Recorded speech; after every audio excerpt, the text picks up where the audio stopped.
a double major in graphic design, and at that time it was just computer art. Yeah. But you made it so successful, for yourself and for other people.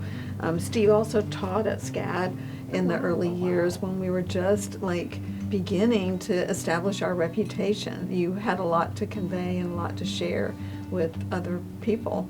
Thank you.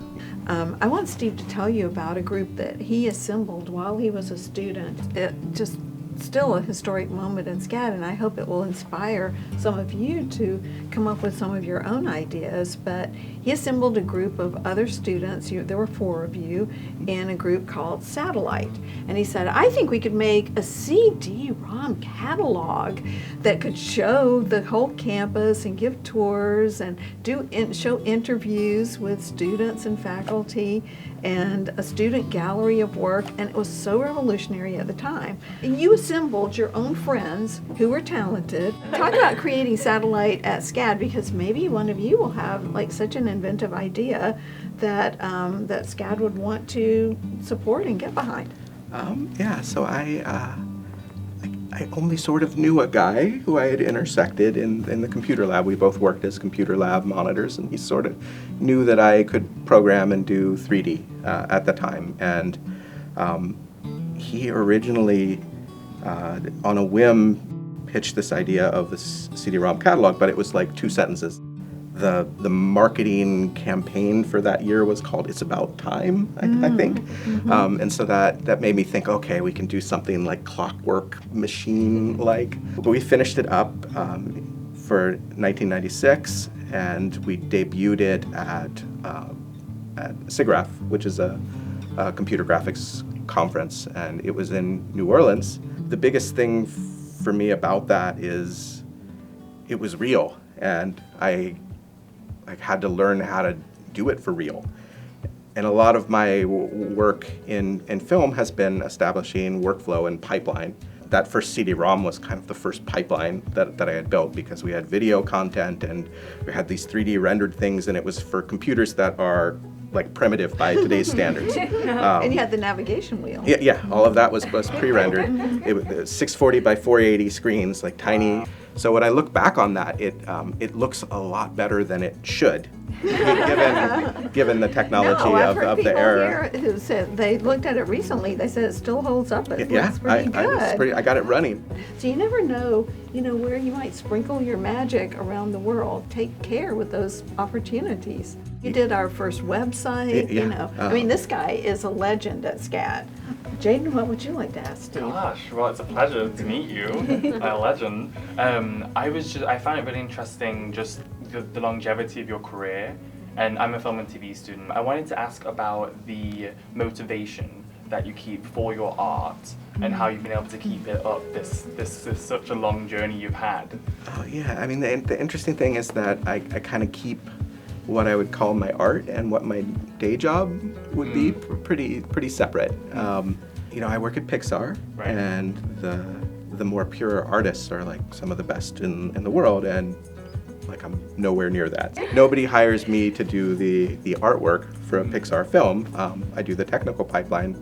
So my hobby projects are completely different. Sometimes it's just nice to make something that I know has no commercial potential whatsoever. There's no pressure to make money with it or sell it or anything. So do you have a question, Marta?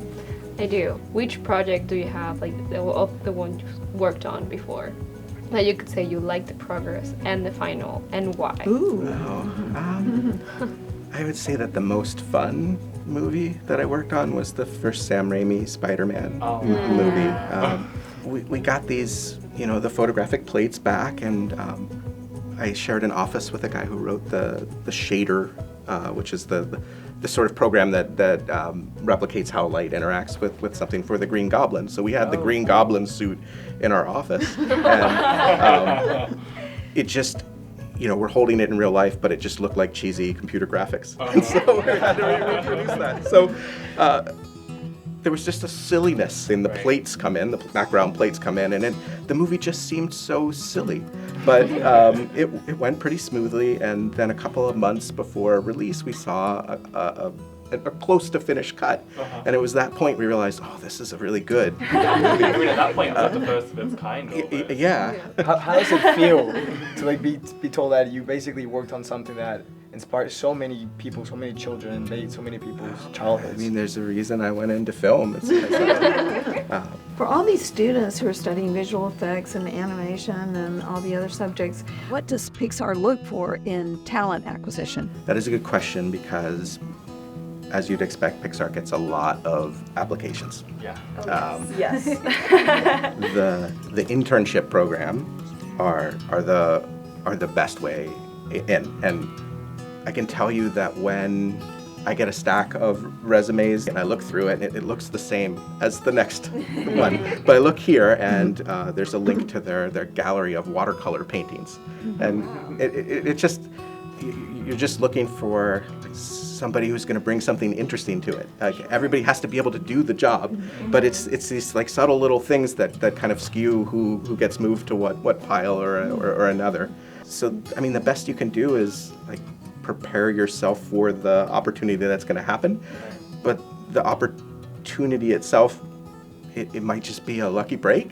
I don't mean just at Pixar, because I just think about my own career in which I was ready for these things, but like lucky things happened, and I moved on to the next thing. Like, focus on your craft and keep your interests diverse. Do you have a question?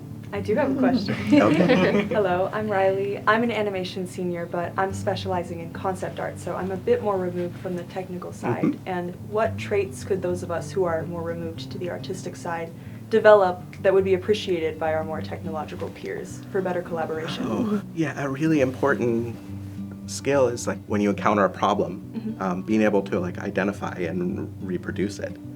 If somebody brings me like, I clicked here, here, here, and here, and then this happened, it's much easier than this is broken. Talk about some of your favorite films that you've worked on so many films over the years, and we've mentioned a few. What are some of your personal favorites or moments in films that you're really proud of? I'm gonna cite Coco. So Coco was just wonderful. Was wonderful to work on, and it had like a technical complexity with the City of the Dead, and it particularly aligned with the kinds of things that I'm interested in, which is like how do you give artists tools for like managing 9 million lights in a scene, and how do you make that render? Often it's little tiny things that are really satisfying to solve. Particularly towards an end of a movie and nobody thought, oh, we need to figure out how to do this. Tell us what it was like to earn an Academy Award. This doesn't happen every day. No, it does not at all, actually. It was sort of surreal. The way that system works on the technical side is that people submit. And when something is accepted for investigation, it's accepted at a categorical level. So we put together a submission, and then you go through this kind of intense review process.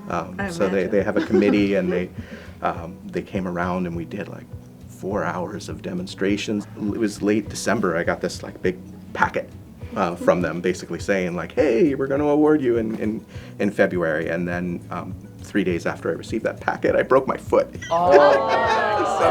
You were there on like crutches. I was there on crutches. Yeah, I was there on crutches. I'm like limping up on the stage, and the actors are like, "Should we help him? We don't want to help him. No one's paying us." So I get up there, and I manage to not like fall over or embarrass myself too much. But yeah, it was sort of amazing. It's not the sort of thing I expected to happen. Everything was just kind of working out for me through that period, and Except for the foot. except for the foot. But even that, yeah, it worked out okay. Well, I think you can see why Steve's unofficial title at Pixar is Genius in Residence. We benefited from your wisdom today. Thank you so much, Steve. Oh, thank Love you you so at SCAD. Thank you. Thank you. Thank you so much. It's nice to meet you all.